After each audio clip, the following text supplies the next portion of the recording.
Before I go on with the next water wheel site, I want to go on a little bit more on the matter of that what's in that building, the mill with the line shaft in there. I haven't done it justice.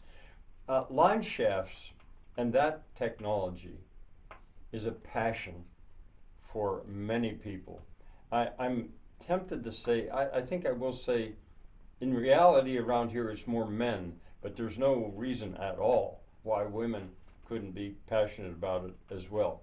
But in the shift over to electric motors, of course, lots of mechanically minded people love their electric motors and their handles and stuff. It's more than nostalgia. I mean, it's a passion. And I think possibly more in this part of the world. This is called the Rust Belt. Where I live, it's also called the Bible Belt sometimes. But anyway, the Rust Belt where all this industry was, and then changed. But the machinery, the shafts, the pulleys, the bearings, they were left in the buildings. They were just left there, and many of them have been preserved. Just it leaped to my mind right now that there's a city in Maine. Why can't I think of it?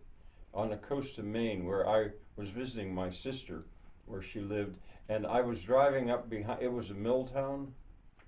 It's funny, I can't think of the name of it. And I looked upon a field down by the river of scrap shafts, bearings, a whole field of it, because they had gutted the mills and turned them into restaurants and various other things. And all the stuff was there. Well, anyway, it's a passion. I named John Saulnier. Well, he's exceptional in lots of ways, but not in his love of that kind of thing. There were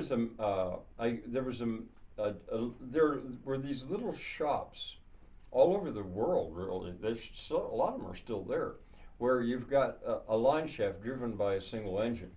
And to make sure I don't forget, in the Smithsonian Institute in Washington, D.C., the American History Museum, in the basement of that museum, there is a mock-up that functions of one of these little shops. It's a beauty, and I assume it's still there. I imagine it could be found online. I don't know, but there you can be looking at it.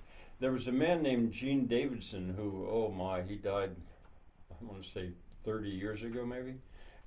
He was legendary for his little machine shop right in Bedford that was line shaft driven. I was in there. He did some work for me once, and when it sold at auction, I knew I didn't have any money. I couldn't be buying that stuff. I never knew what happened to it. But it turned out that a lot of that was bought by a man, these are local people now, a man named Richard McCoy, who he set it up, the line shaft, and he has a fabulous collection of this kind of machinery. You'll find him in New Paris, Pennsylvania, which is very near to here. You wouldn't believe the collection he has. He has a better collection of old machinery related to that than the Smithsonian itself, I believe. I told him that once. It's not open to the public, but he let me in there to see that. But they were all over the place, and in a sense, they're gone now.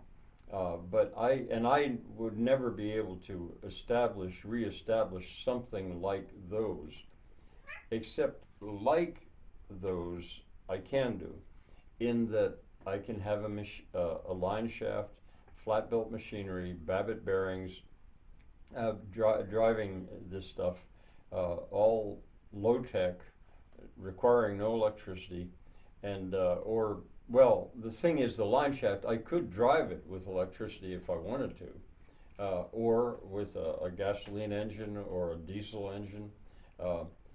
You could, but you don't need to. So there's just so much to be said about this, and you can see it online. I know I'm not doing this justice, but I felt that I really needed to speak a little bit more about it. It was, for part of my life, a real passion to accumulate the parts that would be sufficient to make this all believable. I had once said, you know, that they talk about gold as their strategic reserve. Cast iron, I figured, was my strategic reserve, because unlike steel, cast iron can stand to be out in the weather and it doesn't deteriorate so fast. All right, I got to go back to the power source, the water power. I'll do that tomorrow. Bye for now.